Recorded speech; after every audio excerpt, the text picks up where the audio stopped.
Meet PitchDB, the ultimate platform for speakers looking to make their mark on podcasts, conferences, and media outlets.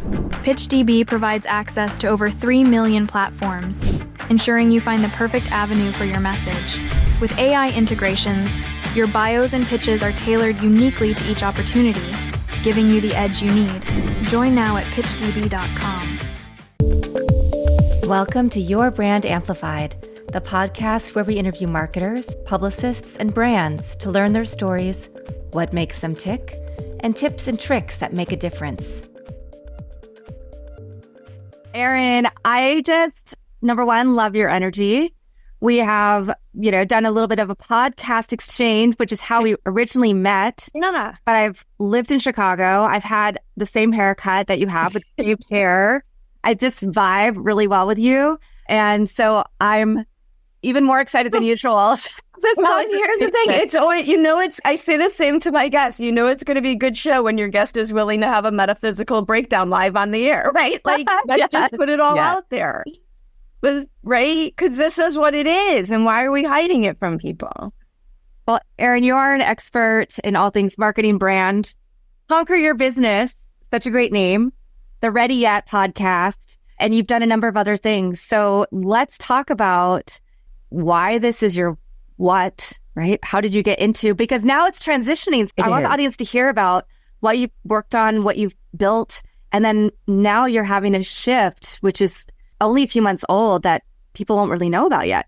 No, it's just started. And so for me, my origin story with this business is more about letting go of everything else to do what I'm good at doing, right? So I was doing business strategy, go-to-market, product market fit. I was doing all that in corporate. It was just part of my job. It was just like I was in sales and marketing for my big fancy title. That means nothing if you're not in the industry. But my big fancy title at the time was Senior Vice President of Business Development for the largest long-term care insurance wholesaler in the country. So I was putting very fancy. I was putting deals together between the insurance companies, MetLife, Prudential, Genworth, John Hancock, and then the banks and broker dealers and financial planners that sold the product. And we were the middlemen. Wow. So my job was to put the deal together, but then also my job was to go train advisors on how to sell this, how to add it to their product portfolio, like sales and marketing. Yeah. And then when I had my friend, I left there. And when I had my franchise, it was the same thing. I got my franchise, which was in a system of working with families with aging parents. I got mine at a top 10 out of 200 in about 18 months because of the business background, right? Sales, marketing, business strategy. And then the franchisor would have me speak at their events and help train new franchises. And then when it was the networking event, locally in Chicago, and they're like, yeah, aging parents, we know. Why are you making money? Like, tell us that. Right? How come it's working? And so it was really more about going, this is the thing I'm good at. Well, I have fun with it. My brain works this way. Strategy over tactics every time. What are we trying to actually create? And then for more, not what our story wants to create. And then how do we reverse engineer the process to get there? I think to me, this makes all the sense in the world. That makes all the sense in the world to you. But a lot of us, we know what we're passionate about. So we jump into, we're just going to start this business, and we don't have that clear vision necessarily. I didn't know I was going to end up starting a PR firm during the pandemic and have employees who all lived in different states, and that, my niche was going to be minority entrepreneurs and startups. And so here's the thing though, you're not supposed to know it. This is right. You're not supposed to know. You're supposed to take massive, messy action, inspired. Where is the intersection between what you're great at and what your ideal client needs?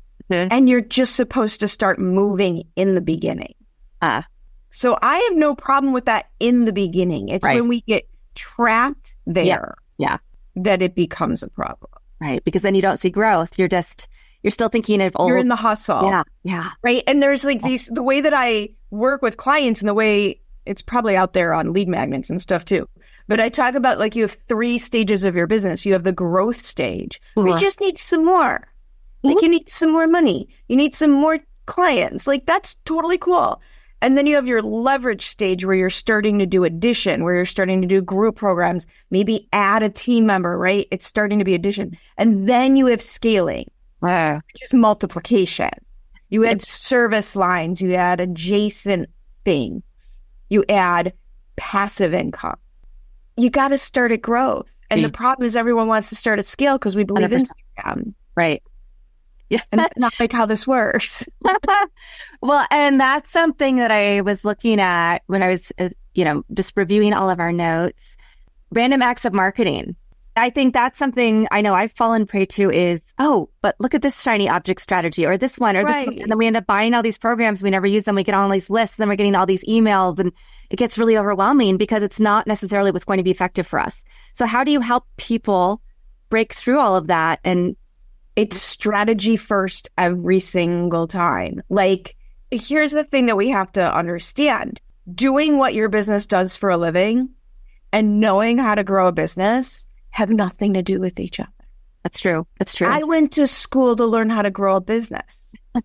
There's so much I can't do. There's so much I can't do. I surround myself with the artwork you see because to me that's magic. I have zero skills. Like website design and logo creation, zero skills. Processes and workflows, negative skills, right? Perfectly fine. So knowing like what I know how to do is grow the business. So it really is about, and this is kind of what led to my change, is once you get your ball rolling, you got to take time to stop. And figure out what do I actually want? Because what happens, I use the word susceptible, like we become susceptible to other people's story, other people's marketing, other people's solutions. Doesn't make those people bad or wrong. We're very proud of people who do marketing really well. Like, that's fantastic.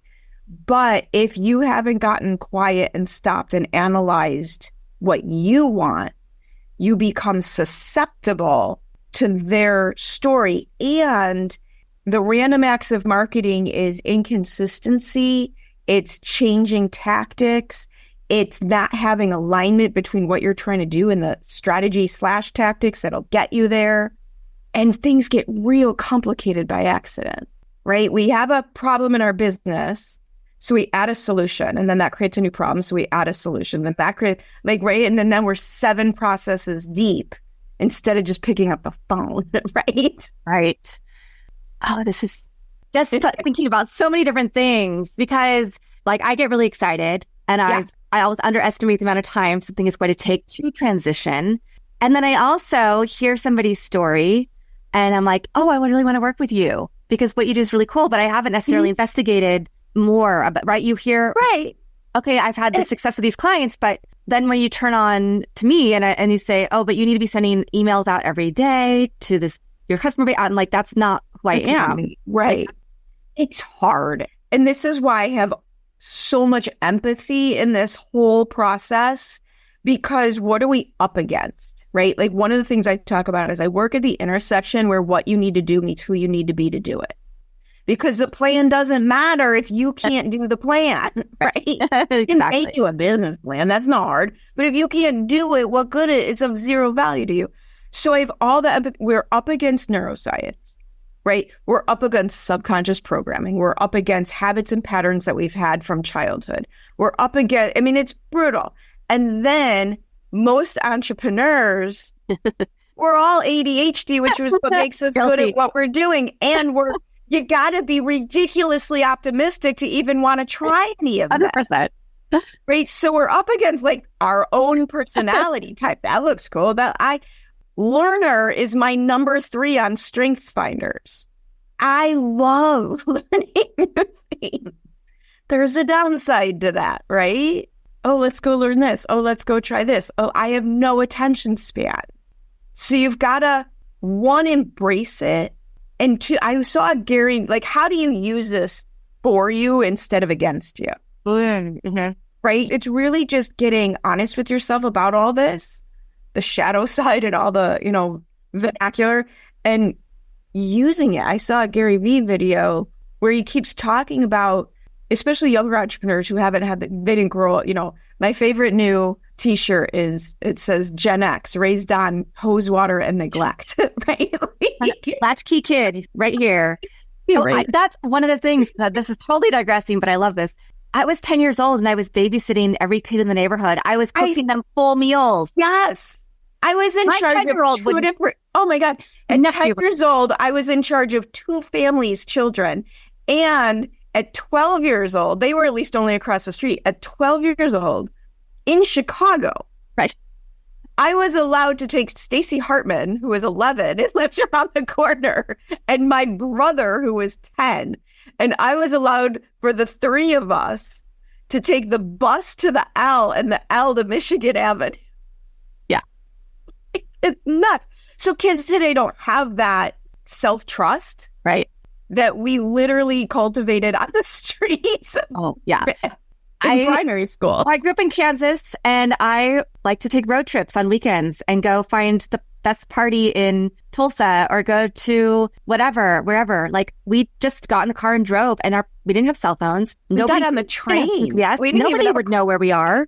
Yeah. We didn't even have a car. I had my first car, I think I was 22 years old. We just got on the train and just started getting transfers and go on the next UN. You don't even know where you end up. But use it to help you. So this video by Gary Vee was talking about decisions and this ADHD thing. Your job as the entrepreneur is to be the chief decision maker.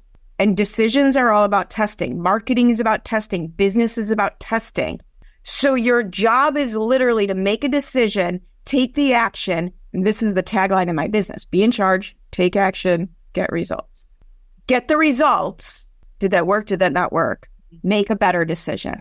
Mm-hmm. It's not to wallow. It's not to sit and do all the work yourself. Right. It's not to put your nose into the departments of your business where your nose doesn't belong. Like I had corporate, if I would have broken into the finance department and tried to pay the bills, right? Got checked out with pitchforks and, torches. Why am I doing it now? Yeah. Right. And so learning how to use the shiny object syndrome for testing, but not marrying it. That's right. The problem is we throw everything into it. Right. Instead of going, wow, that's a neat idea. How could I test that and to see if it would work for me? How could I test that to see if that would add to what I'm doing? And instead, and COVID made that word pivot. So stop pivoting. Just tweak. Just tweak. Stop throwing the baby out with the bathwater and just tweak and test and make as many decisions as fast as you can. Because the slower your decisions are, the slower your results are, the more your head gets in the way of your intuition. And tweak, don't destroy things until it's time to destroy things, which was November for me. Right? Let's talk about that because I've also been through a big transition, moving into podcasting full time, monetizing, because it was like I was doing this thing, right? And then I'm like, oh, I actually have an audience. And other people were like, well, you know that your podcast is blah, blah, blah. And I'm like, oh, I did not know that. I didn't even know that.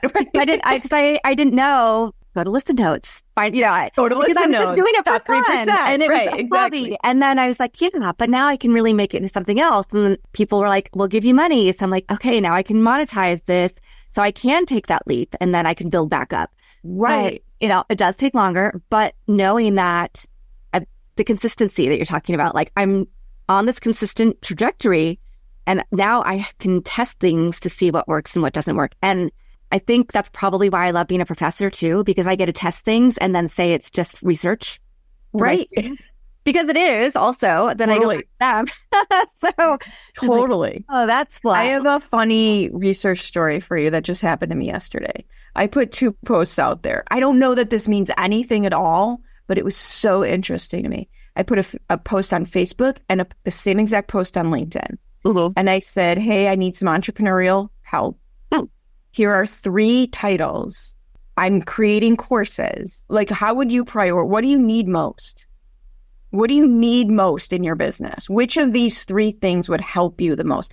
Yeah. Trying to, put my ducks, I call it prioritize your dominoes, right? I'm doing a little passive research. I got great answers on Facebook. On LinkedIn, people who I know and love, by the way, they weren't strangers, all tried to help me do a better job at my titles. Like they just missed that I asked, Like, no, I know these are barely even working titles. These are concepts. Which one do you care about? It was so interesting to me. It's interesting. Do you think it's because people on LinkedIn want to all be seen as thought leaders and experts? Right. So, and I even put a caveat in there. If you don't want to tell me, just DM me your answer. You don't have to post it live, right? You don't have to tell everybody what you're having problems with. DM me and I'll know. Right. But it was so interesting. Now that I'm going to go onto your LinkedIn. And your face, go, look, I go, yes. And the people who were trying to help me are wonderful people who I know personally. I just thought that was very interesting. That split was so straight down the middle. But what was the transition between having a franchise that was still associated with like long-term care, right? Deciding to move fully into helping other businesses. It was brutal. It was harder than the jump out of corporate. So I had a corporate job I loved and I worked with people I loved, but I was bored. Yeah. So leaving there was more interpersonal for me. And I always had the backdrop of I could still go have lunch with them. You know what I mean? I didn't, right? Yeah. Leaving the franchise system, because it was still a framework. Yeah. It was a baby franchise. I really did have a massive amount of space to create my own version of it. But at least there was a logo, like there was a system, there was a framework. I don't even call it a system. There was a framework. But leaving there, this is what I closed, sold, dismantled it in the end of 2017. Mm-hmm. Now, senior VP in corporate, top 10 out of 200 in franchise world, closed it all down because I'm going to go do my own thing. And in 2018, I made $11,000. Mm-hmm. And I'm like, what the blippity. Yeah, right.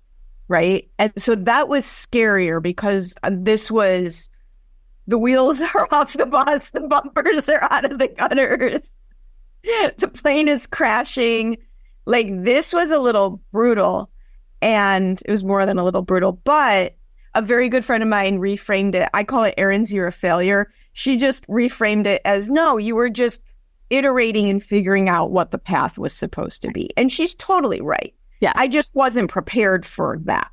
Right. I wasn't prepared for a whole year of, it was really more almost like 18 months of needing 18 months to figure out, where do I fit in this world? Right. And then how do I bring that to market? And the other piece of that puzzle was realizing and learning the horrible, horrible truth was, it wasn't what I was doing, it was how I was thinking. Because that doesn't show up in corporate. Right. Right. The brutal aha moment was Erin had, the big expense account and the bonuses and the awards. Same thing in the franchise, had all the awards and the accolades. And then what you realize is you are a massive success on somebody else's very narrow path. It's not hard. Yeah. You just do a lot of work. It's not actually hard. You just do the work. But when it's your own path and you don't know what the work is going to... And there isn't even a path. Yeah. So it's a free-for-all. There's not... I kind of like... going back to what you were saying, I like too many things. I know what I'm not good at, but there's more than one thing that I'm pretty decent at. So how did you course correct? And I appreciate so much that you're sharing this, because we don't often hear people transitioning from corporate to entrepreneurship, and maybe they had their side hustle and they waited. No, I jumped off a cliff. Yeah. So thank you, because this is the firepower. Twice. I did it twice. The first one went okay. The second one, not so much. I just didn't give up. Yeah. I never doubted the vision. I didn't know what the vision looked like. I lost all semblance of what it's supposed to look like. But I knew I can talk to people. I knew I'm good at communication. I knew I'm good at messaging. I know I'm good at business. So I knew I knew my skill set. Mm-hmm. I knew my skill set, and I never doubted I could help somebody with that skill set, because I had. Now, it took me a minute to charge my worth and figure out how to rate. I literally, so the original idea was conquer the conversation, because my background in communications and journalism and trying to get financial planners to sell a product they hated to people who didn't want to talk about it, like working with aging parents, and so I started out with Conquer the Conversation. Mm-hmm. And I was doing workshops about difficult conversations and intergenerational workplace communication and all that stuff. And then I found a mentor as I was complaining about not sure what I was doing with this, who asked me a very pivotal question. Do you want to spend the rest of your career in the middle of everybody else's difficult conversation? And I went, no, I don't want that. Hard no. Then stop building this business. Thank God for her, right? So how did that pivot moment? Sorry, word pivot. Yeah, that was a pivot. That was a full-fledged pivot. So what I did figure out in the 12, 18 months that I was focused on that was the biggest problem my clients were having, the people who were coming to me in that world, the entrepreneurs who wanted messaging. How do I talk about my business in a way that will draw my ideal client to me so I don't have to run around chasing people screaming, pick me, pick me, pick me? Like, I knew how to talk about it. That's how I would introduce myself. None of them knew what they were doing for a living. So I couldn't help them because they needed 17 things first. Mm-hmm. And I knew how to do those things. Right. So I was giving that piece away. And that's where your value was. Right. I was giving away all this strategy work in order to get them to the thing that they would pay me for. Realtors do this. Realtors do so much work they don't get paid for. Yeah. Just in order to sell a house. Mm-hmm. Right? So that's what I finally realized I was doing with the help of this mentor. And I'm like, you're right. I know more than what I'm offering. And so the other thing that I'm really a big fan of, especially when you're starting out, tap into your natural credentials, right? So I had this background in commercial real estate. And then when I worked with aging parents, I used to teach real estate agents how to work with seniors and financial services. Mm-hmm. So I had all these accolades there that if I went on that stage, they'll give me 2 seconds before they'll ignore me. Like, I at least stand a chance at getting someone's attention. Mm-hmm. So I used those credentials to open the door. And I literally went, like, you can do this. I went on FPA Activate, which is a Facebook group for new financial advisors as part of the Financial Planners Association. And I offered 3 free coaching sessions to 5 people in return for market research. Yeah. And testimonials if they were available, if they were willing, appropriate. And 3 of the 5 people stayed on as paying clients. Nice. I love that. And I think that's something that people always forget, because when they want to make a transition, they don't necessarily lean into their credentials.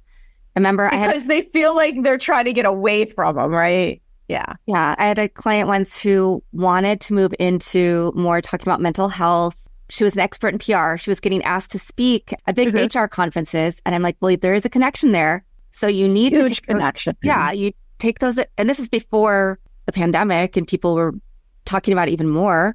It's like, you really have to lean into this because this is your identity and this is what you get awards for. And this is what people are asking you to speak about. And you can say these other things and start creating that narrative. Exactly. And that's probably part of why we stopped working together, because she wasn't willing to stay there. She wanted that immediate, like, nope, we're just going to just jump. Right. So when I had my business, I have the fancy credential in the financial services world. Like, that's a big credential. I've spoke on Society of Actuaries and but in real estate, the credential I used was not just teaching realtors, but when I had my business, I gave away $6 million in real estate referrals. As soon as you say referrals to realtors, they'll listen for a minute. Like, you still got to be good at what you're doing, but now you have a chance. And this is what I tell people, like, your marketing, you need like the attraction factor, and then they'll listen to you. Everybody wants to jump into the sale and jump into chasing the money and this is what all these one size fits all, soon to be obsolete Insta tactics are about. Yes. Get the money, get the money, get the money.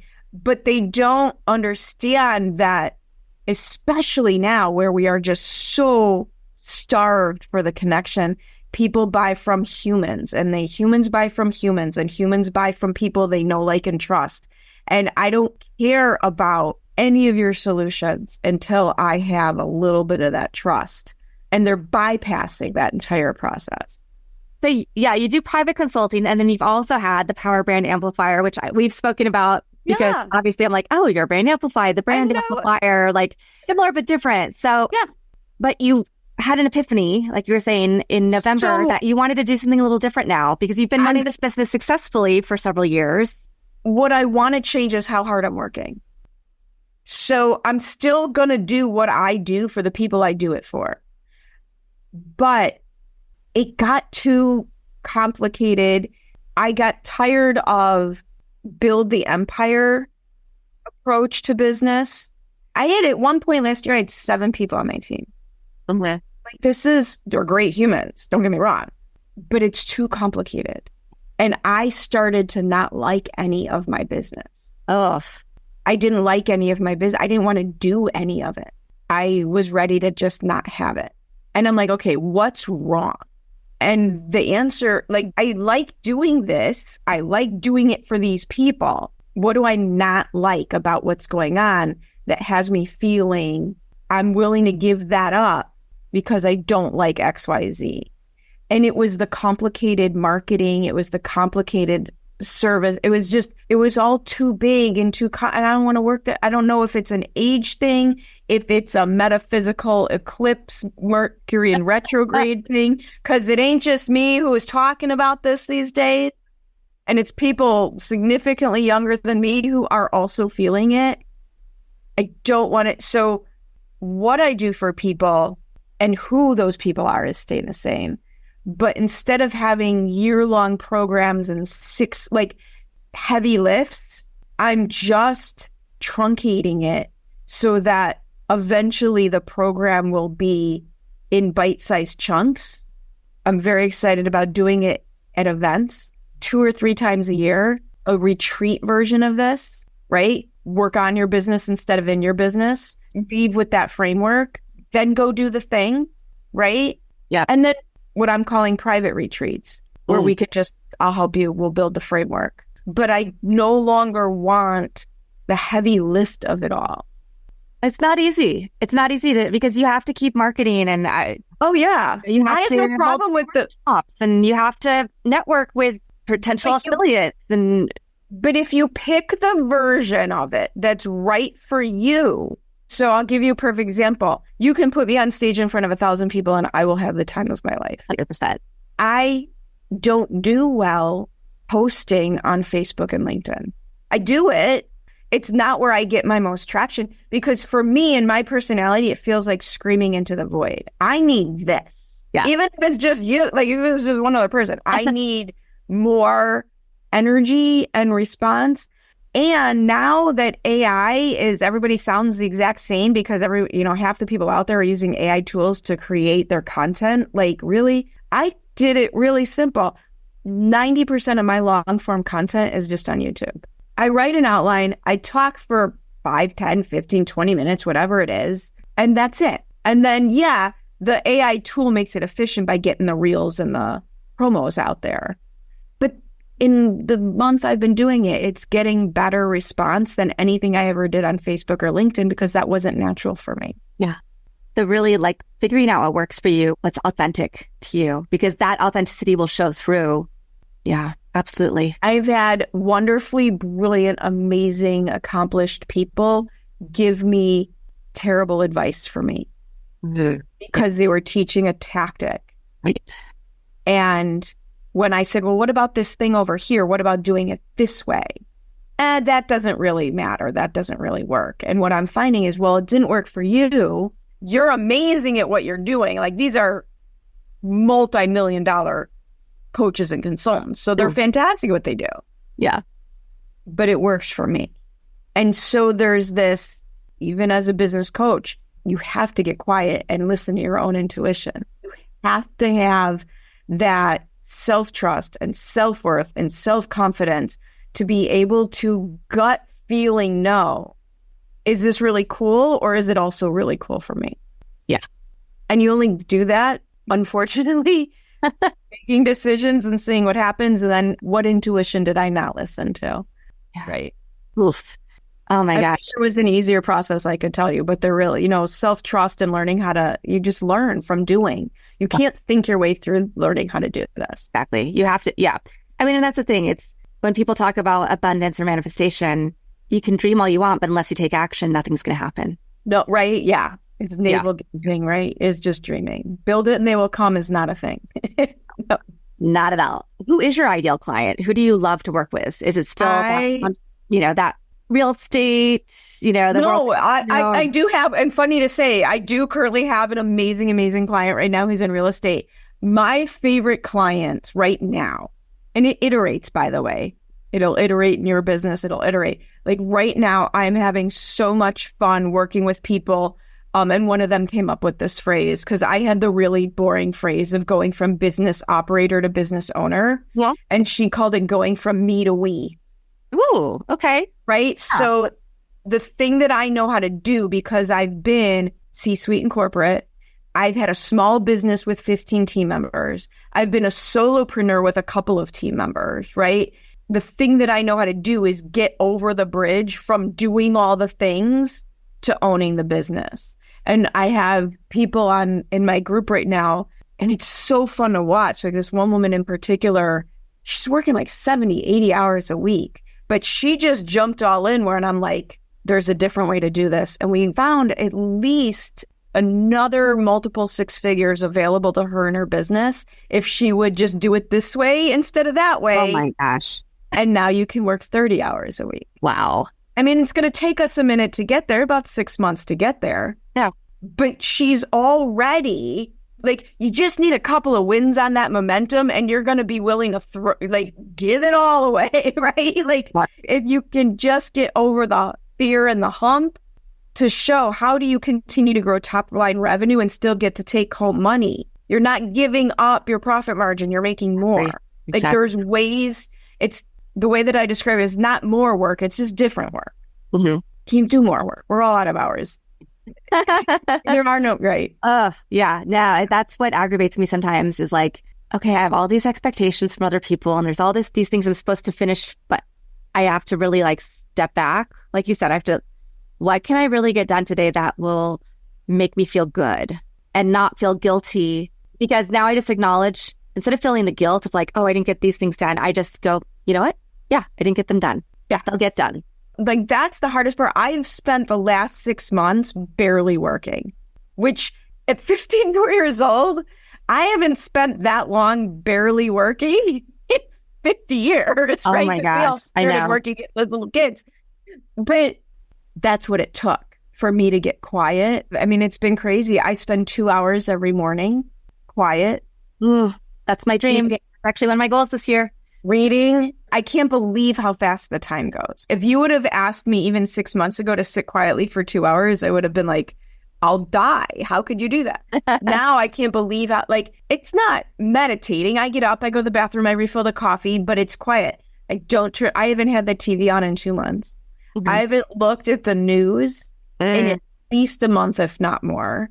I do play on TikTok because I got to have my baby goats and things like that. So it keeps me aware of what's going on in the world, right?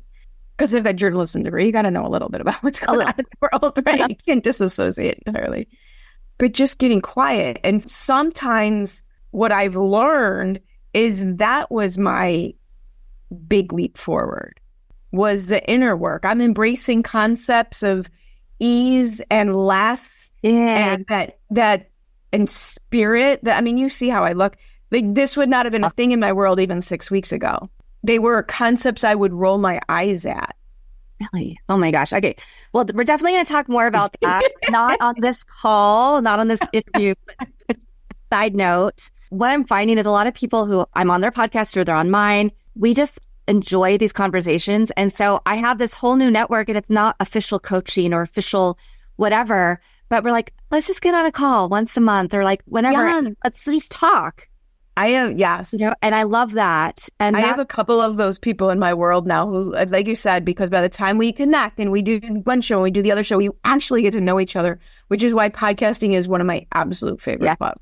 But that's why I'm diving in because I also learn something every time I speak to somebody. So then I'm like placating that part of me that wants to like buy every program or read everything. Instead, I'm like, I can just learn from the people I'm talking to. I can go to their websites. I can download So true.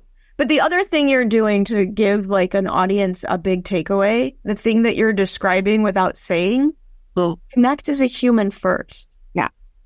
And then the rest happens. Right. Yeah. That is definitely a through line that's happened even more recently. I would say is that people are coming on and they are willing to open up, because a lot of times, you know, when we go on podcasts or we have guests on, they're used to, oh, wait, what is this? Because usually people only ask me these 5 questions and they keep it focused on this. I'm like, no. We are whole people here. We are human, right? We're going to talk about the messy human experience. And that's why my show is about, you know, you'll never do what it takes until you become the person it takes to do it. I can Google how to do SEO. Right. I don't need someone to tell me that. I can Google it. I want to hear your story. Yeah. Well, and I will say, I want to hear sometimes your story and sometimes also a little bit about what you think about SEO or AI or marketing or whatever. Yeah. But I don't know how to do it. A quick segue into, because I was just going to ask you next about your podcast. Yes. And what that journey's been like for you. That was so much fun. So on March 1st of 2020, I had 30 speaking gigs booked for the year. And on March 30th of 2020, I had 0 speaking gigs booked for the year. Because I work with entrepreneurs, I'm happy to say that within about 6 weeks, a lot of them came back on as virtual opportunities. I feel the need to go apologize to the first group of people because there was a learning curve, right? It was different for all of us. None of us were great at it in the beginning. And so I really looked at the other thing about me is the energy. I love meeting all the people. So my in-person networking went away and my speaking went away. And I was like a balloon, like everyone else, floating around wondering what to do with myself.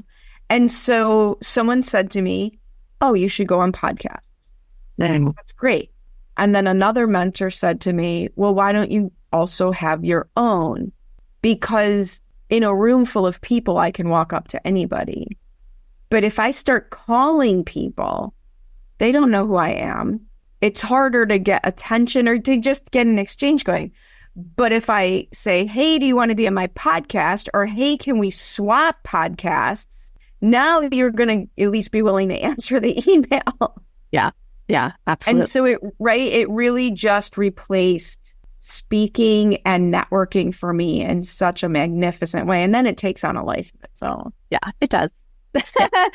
Never thought I would be a full-time like podcaster, but I love it. Well, and I love that you're monetizing and focusing on it, because I did try that, but I tried it the wrong way.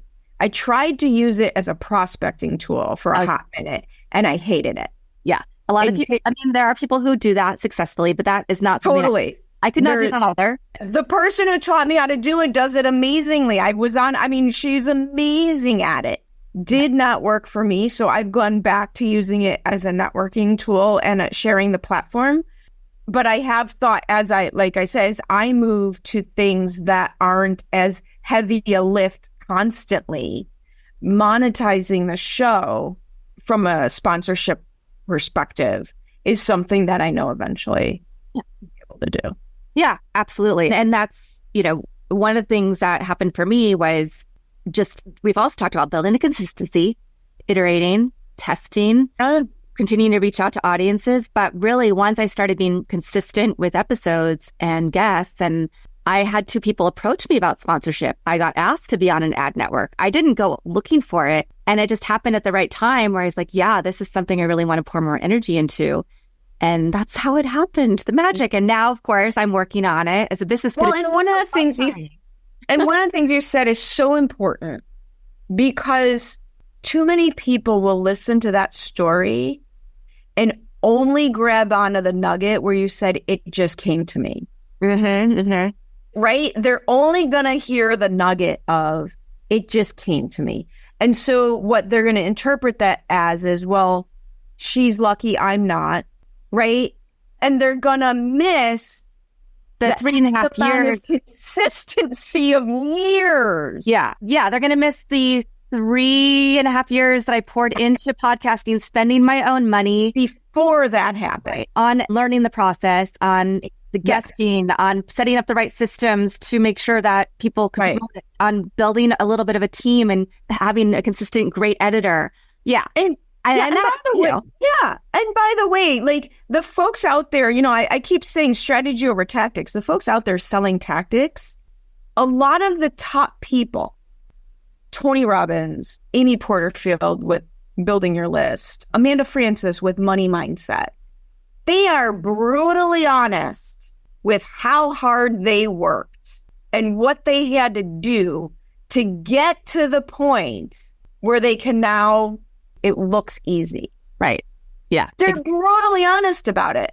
And people choose, we kind of let that part pass us by. They're not lying. The gurus don't lie. The big names don't lie about how hard they work to get to where they are. We just kind of ignore that part of the story and just see the dollar signs and the stars and the outcomes. Well, we could stay on for hours, but I know that I'm sure you have another meeting. I do. I have a dog whining. Bummed that night I got booked back to back, so I'm more careful about that. Yeah, I say that every day. I'm like, wait, why? I thought I built time into between and shoot. But we'll send people to conqueryourbusiness.com. They can learn more about you. There's free resources. There's going to be your show on the podcast page. Absolutely. Erin, do you have a quote or a mantra or a poem or any words that are helping you get through this transition right now? So something one of my corporate mentors said to me, and this is a big one for me. If fear is the only reason you're not doing something, it's not a good enough reason not to do it.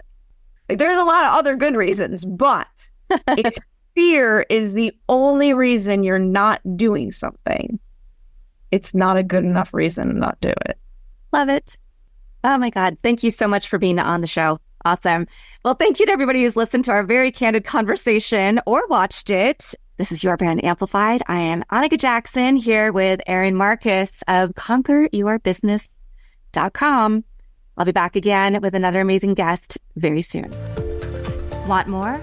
Check out amplifywithannika.com or follow me on socials at amplifywithannika.